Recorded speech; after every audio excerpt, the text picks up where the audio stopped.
miasa le fitondram-panjakana dia misaotra betsaka anareo fa ela fiasinareo rehefa tena diniany anakiana dia aveo zay tondra vahaolana araky ny hevitro. Voalohany, mikasika ny fanenana ny sandany internet eto Madagasikara, bitika tsy ny sandany internet ihany ny ilaina ampidinina fa eo konkoa ny sandany appel, ny SMS, zavatra exorbitant be zany eto Madagasikara. Bikely, zavatra mampitaraina anay konkoa ny fangalaran'ny opérateur ny volana ao anaty mobile banking sy ny crédit izay mipetrapetraka fotsiny ao anaty telefony. Bitika, ny publicité mensongère ataon'ny opérateur. Fibre optique andradradradrainy fahamidiny dia mandeha 4G, 5G nefa rehefa manao téléchargement anao mandeha amin'ny kilo. Sokatra be le débit an'le mba fibre optique eto Madagasikara, sokatra be le 3G, sokatra be le 4G, sokatra be le mba 5G. Any andafy fibre optique an'olona hony mandeha 500 mégaoctets par seconde. Eto Madagasikara raha tahiny tomboka mateza 30 mégaoctets par seconde maximum zany. Faharoa, mikasika ny intervention fanjakana any amin'izay zavatra rehetra niteneniko teo zay. Kely, fangamotoko vao misy budget analana kely isaky ministère dia tsy maintsy ministère de l'éducation sy ministère de santé tsy maintsy alisiana voalohany amin'io zavatra io. Misy ministère firy eto Madagasikara dia vao aka volonareo vao misy zavatra tsy prévu anatin'ny budget dia ministère de l'éducation foana ny angalarinareo. Mahafinaritra anareo mihitsy le manabadon'ny zaza malagasy Zaho miteny fa tsy ho tian'ny vahoaka malagasy ianareo raha mbola manao pratika ohatrany teo aloha manavindrana ny zaza malagasy amin'ny fanafoanana ny budget amin'ny fampianarana foana ny kitiana voalohany. Bikely, mahafinaritra le communication izay nataon'Andriamatoa minisitra Gasikara Fensoa hoe miasa fitondram-panjakana eto Madagasikara fa rehefa miasa mafy kokoa ianareo dia ny asanareo manao publicité amin'ny zavatra ataonareo fa tsy mila communication ohatran'ilay omaly. Bikely, capable tsara ve négociateur aminareo matoa opérateur téléphonique eto Madagasikara no mahavita mitenir tête ministère anankiefatra. Mba tsy tenenako hoe fanjakana mihitsy no mandohalika eo amin'ireo opérateur ireo satria tsy mahavita miimposer ny politika amin'ny fanjakana. Dia matoky anareo zahay fa olona mahay nareo ary nametrahana fitokisana. Ohatra azo natao zao politika ny zarazara fanjakana amin'ireo opérateur ireo. Tsy haiko hoe nanahoana ohatra. Fahatelo, vahaolana. Tsara indrindra iny. Félicitations anareo fanjakana amin'ilay décision hoe sokafana amin'ny concurrence eto Madagasikara. Fa azoko anampiana an'izay ohatra dia tsy vitany hoe sokafana fotsiny le environnement fa atao propice mihitsy ho an'ny concurrence. Afaka isy opérateur vaovao hijoro angeto fa tsy ho velona. Manahoana ny sécurité andry zareo, manahoana ny resaka situation amina concurrence déloyale ka ataovy mazava tsara hoe inona zany le mesura ho raisin'ny fanjakana amin'izay fanokafana an'izay zavatra izay. Aza atao kabary ambony latabatra fotsiny fa tantarao aminay vahoaka hoe inona le azo hidirana, ataovy ny annonce. Bikely, raha misy milaza ianareo ministra hoe tsy priorité ny fiadivana an'izany zavatra rehetrarehetra zany aloha izy menomenonao ataovy ny étude hoe firy amin'ny olona eto Madagasikara no mampiasa telefony dia firy amin'ireo olona ireo no afaka manongana anareo eo raha toa ka tsy mandray andraikitra ianareo. Ka mandeha le cause hoe tsy afaka miemitra intsony satria efa mpanantanterahana ny loi de finance dia tsy maintsy secondaire amin'ny fiadivana an'ireo tombotsoam-bahoaka ireo. Dia te anontany fotsiny hoe fa inona zany le tena nametrahana anareo teo. Raha ny tombotsoam-bahoaka indray lasa secondaire dia inona ho le tena nametrahana anareo teo. Ny député teo tonga dia nigoropaka be vao naheno hoe nahena ny indemnité andry zareo. Tsy ho anareo le divana fa ho an'ny vahoaka malagasy raha te hoe lavelo amin'io fitondrana io nareo. Vahaolana zany tokony hitsofoka ao anatin'ny LFI izay zavatra izay. Ahoana ny anticipation anareo an'izay, inona mesura tokony raisinareo an'izay. Zavatra hitanay aloha hatreto dia ny tombotsoa anareo foana ny tena divanareo. Kely, andraisy mesure opérateur ireo andraisy mesure sady aresy lahatra ny vahoaka malagasy nareo raha manao an'izay nampiova zavatra be da be eto Madagasikara zany. Zay no tsara kokoa ary hitondra filaminana eto Madagasikara noho ny hoe zahay vahoaka malagasy no handray andraikitra amin'ireo opérateur ireo. Ary raha tonga amin'izany izahay dia tady fa tsy nanao ny asanareo nareo ary mipetra-potsiny nareo ny dikan'izany. Nday le retsy rehefa tsy anaiky ny marimaritra iraisana ireto groupement ny opérateur téléphonique reto dia ampiasa ny lalàna eo ampelantanana ny fitondram-panjakana na ny fitondrana ankehitriny manoloana andreto opérateur reto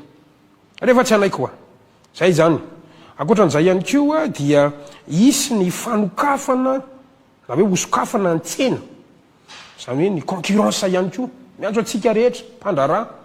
zay afaka nifaninana amin'izany tontolon'ny internet eto Madagasikara izany na mpandrara ianao na manam-pahaizany ianao a na avy any ivelany tony ataontsika am'ireny starlink reny zany a fa hosokafatsika lehibe io satria raha mbola tsy misy concurrence koa reto opérateur zay ambaratsika fa hatramin'ny fotoana elanye zareo ny teto ary tsy mena tsiny moa ny vahoaka miantsoantso fa te hiteny any zay hoe hatramin'izay nge reo fotsiny teo hoe fa ny fitondrana ny fanavozana repoblika androany de anokatra an'izany iady amin'ny atao hoe monopole efa ezaka lehibe zany a mba tsy anome ny favoritisme ana groupe d'intérêt vitsivitsy a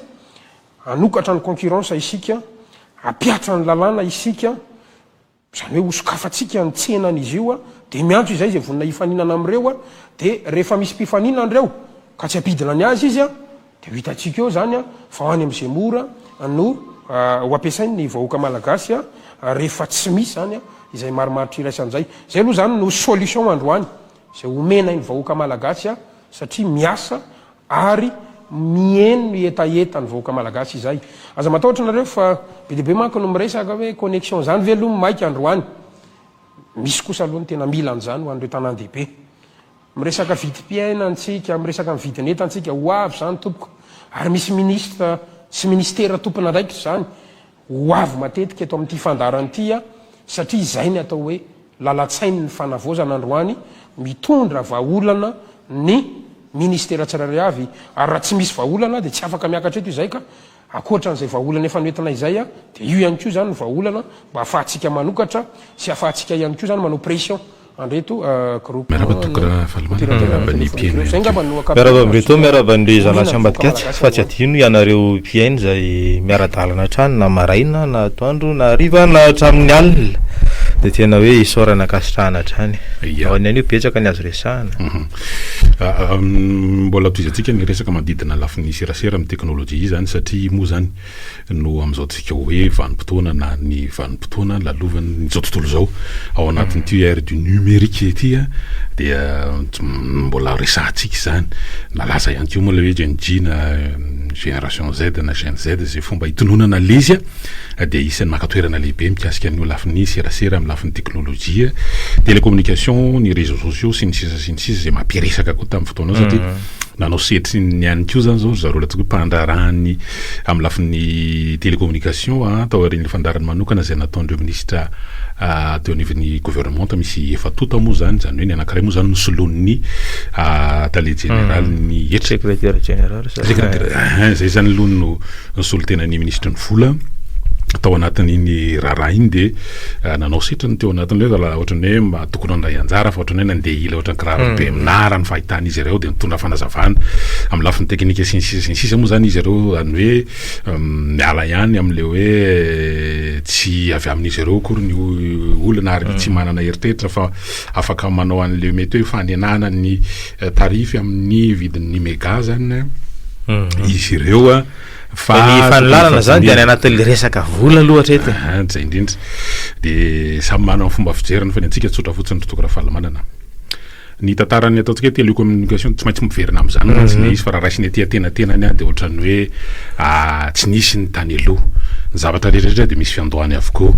raha ny tantarany télécommunication teto Madagasikara tamin'ny andro fanjanahantany tany amin'ny 1896 tany zany io vao nanomboka mihitsy ny fanjanahantany tany no genesisiny zany ataontsika hoe téléphone de eto Madagasikara zany tany zany le izy nandova zany ny ataontsika hoe ny fitondrana tatiorina zany ina rehefa ina le lovaina ohatra sy ny ohatsy kelikely teo iny zany le lovaina de hoe misy infrastructure zany teo taty amin'ny république fahatelo manao dignadigny antsika zany satria ny fotoana mandeha tany amin'ny fitondrana ratsiraka tany amin'ny 1998 tany 1998 tany nandeha ny numérisation raha misy zany tantarany zany ataontsika hoe numérika lafin'ity télécommunication ty dia misy anaran'ny ministra ny Asin'Andriamanjato tao tellement ny anarany tamin'izany fotoana zany zay zany tsy maintsy mba resahana ara-patsahivana mantsy zany fa ohatran'ny hoe zany hoe ny orinasa ankehitriny zay misehatra amin'ny tontolon'ny fifandraisan-davitra de namatambonina amin'inona zany hoe reo foto-drafitrasan'ny telefôna zany mivadiany am'izao fotoana zao de efa vitan'ny fitondrana malagasy teo ary tompon'izany zato isan-jato ny fanjakana malagasy rehefa nisy ny ataontsika hoe privatisation fisitahan'ny fanjakana misehatra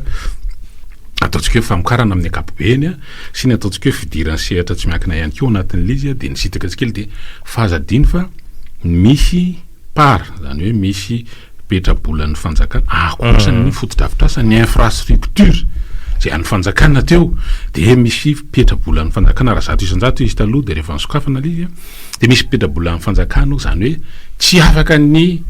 anao na filazan'ilay izy zany hoe dia tsy anapaka samrery reto nasa tsy zany fa nytonony tatio arina taty amin'ny taona tena 20 sy ny makataty voniditra tsehatra reny any eny dia hoe miova ny ataontsika hoe iza ny betsaka petrabola ao anatin'ilay izy dia lasa niova fitantanana dia lasa nanjara ohatrany hoe tompony izy ireo dia ohatrany hoe miafiafy ery ilay fanjakana zay manana petrabola ao ary nametraka ny fotodrafitrasa mitovitovy amin'ny any ilay ny amin'ny jiramary toko raha fahalalana dia le jiramary sady tompony groupe dia vao izy indray manova dia mividy ny zavatra vokariny ery satria tsy miankina no mitantanany io ny amin'ny toerana sasany dia zay zany tsy maintsy iverenena hoe mila mafy toto ny fanjakana tsy maintsy mampatsiahy ny historia niova zany le fisivitalao hoe zay tompony petrabola betsaka no tompony fandedena satria lasa ohatrany hoe akabe loatra reo etra sy aba tataovana aminay zay no mahatonga ny io lafo dia azadiny fa ny fanjakana ny tompon'ny infrastructure taty arina moa vao nisy resaka hoe backbone sy ny sisa fa tsy maintsy ampatsaivony zany mba ahafahana mametraka tsara zany amin'ny tongotra hoe tsy tokony ilefitra mihitsy aloha zany fetsakilan'izany amin'izao fivoaran'ny teknôlôjia zao dia ny fanjakana ihany koa satria ilainy zany amin'ny fampandehanana ny asa amin'ny resaka décentralisation tsika amin'ny lafiny resaka hoe efa tokony ahena amin'ny fiarovana tontolo iainana ny fampiasana taratasy jirama moa zao manao ezaka hoe tsy facture en couleur tsony le fa facture noir et blanc entre facture noir et blanc sy ny facture en couleur mbola taratasy aloha ny ampiasaina ny elanelany fotsiny dia hoe tokony ho fantatra zany ohatrinina mety misy ihany aloha hoe ny elanelany amin'ny volalany ao amin'le hoe tota print en couleur sy ny noir et blanc dia manao économie kely zany ao anatin'le izy fa raha ny tena izy dia hoe tokony efa ialana tsikelikely le hoe fampiasana taratasy dia matérialisation izy ny ary zany rehefa miresaka digitalisation tsika dia efa zany hoe mampiena ny kolokolo zany tsy hoe resaka jirama ihany fa nisy ara maro samihafa no hoe mila amafisy ny io fampiasana ny teknôlôjia io dia zay indrindra ilay satria inona ny tombony ao anatin'izany dia hoe miena aloha zany ny fampiasana taratasy dia miaro ihany koa amin'ny resaka tontolo iainana dia eo ihany koa zany hoe miena ny fotoana lany ao anatin'ilay izy ary misy ny atao traçabilité zany hoe hita ny lalan'ny zavatra rehetrarehetra ary ao anatin'izany no mangarahara zay zany aloha zany amin'ny lafiny anakiraha mety misy hoe misy lafiny mihiba ihany any ambadimbady ihany ahoana ny sécurité an'ilay izy amin'ny lafiny tony ataontsika hoe attaque amin'ny lafiny resaka cyber itony hoe cyber attaque zany sy ny sisa fa ny teknôlôjia ihany koa dia efa mitady mahita ny fomba iarovana an'ireny amin'ny lafiny hoe données na ny resaka totam-baovao sy ny sisa inona titsika atongavana ao anatin'ilay izy tsy maintsy ndraisana zany satria eno ihany mantsy fa hoe anokatra fanadihadiana ihany koa na hoe isy fionana ao nivon'ny parlementaire sy ny opérateur miaraka amin'ny fanjakana sy ny sisa tsy voalohany eo satria tamin'ny législature teo aloha dia efa nanao enquête parlementaire mihitsy ny député mikasika n'io resaka tarify ny télécommunication eto Madagasikara zay hoe lafo io fa iny zany dia ohatrany hoe mifanamono mahazo loza mifanano loza ao izy dia tsy fantatra tsony zany verenjaviny tao izy teny ampanodinina tany hoe nisy felaka marindrivorivo ve tao anelanelan'ny taony nampitsahatra an'le enquête parlementaire satria tena teo amin'ny fanombohany dia nanaovana mipoapoaka ny serasera n'le fanaovana l'izy fa teo amin'ny fiafarany dia nangingina tany zany l'izy mitovitovy an'le fandeha perquisition sasasasany tatoato ihany koa tsy maintsy mba resaha zany hoe eo ampanaovana le perquisition dia maheno zavatra mipoapoaka anao fa mitohin'le izy dia tsy entsony ohatran'le rahararo milliard ariary iny zao toko raha fahalomanana dia mbola anontaniana ihany hoe ny aisa le satria hatreto dia tsy naheno vaovaotsony tsika hoe iza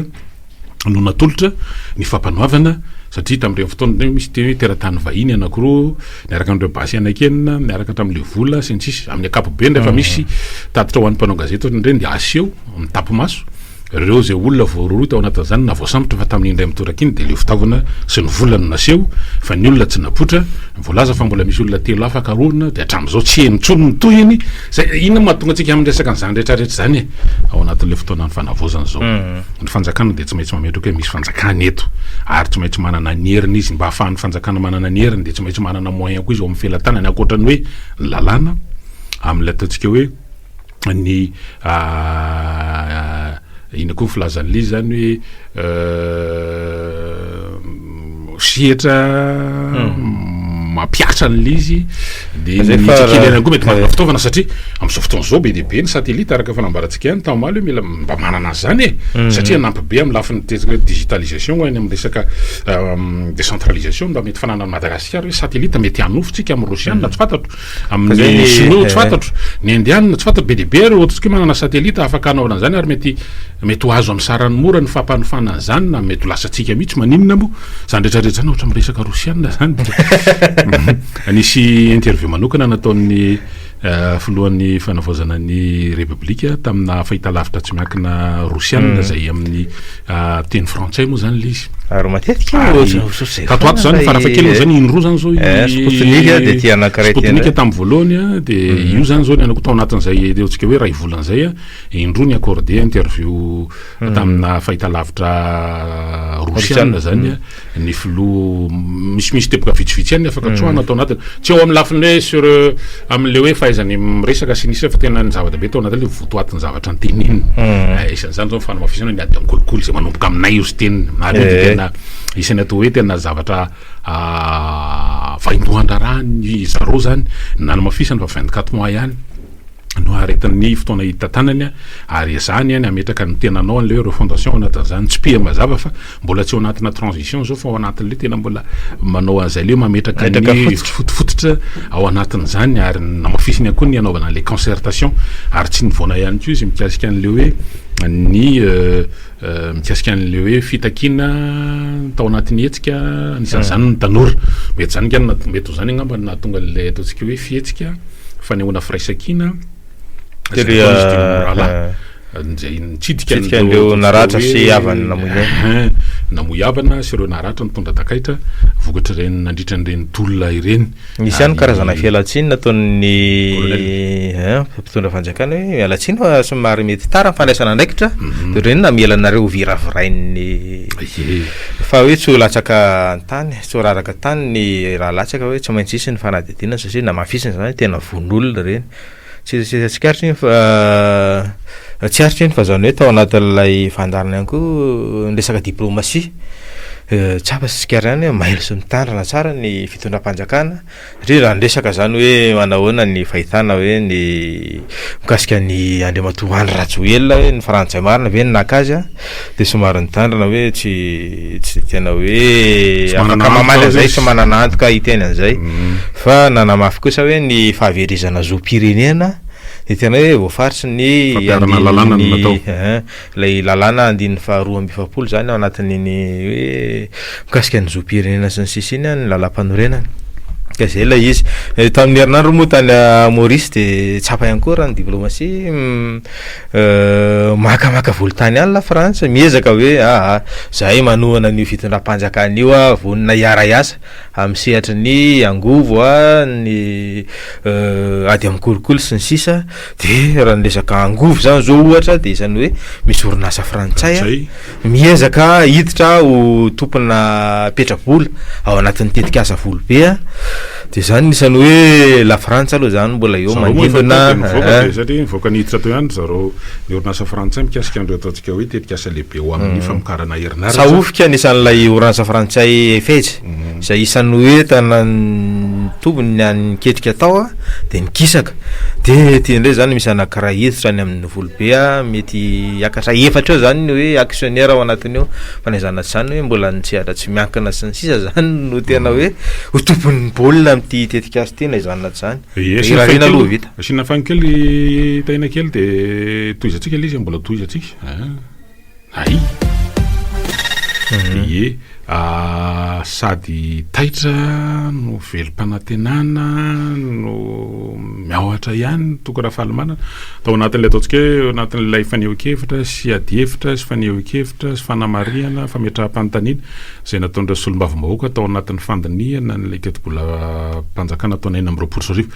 lanina sina fantsina moa zany lizy teny amin'ny assemblée nationale iny loha zany lafin-javatra anankiray satria io de teti-bola ny volavolain'ny gouvernement teo aloha tao anatin'ny fitondrana Andry Rajoelina zany fa anankiray zay le nyresahan'ny solombavim-bahoaka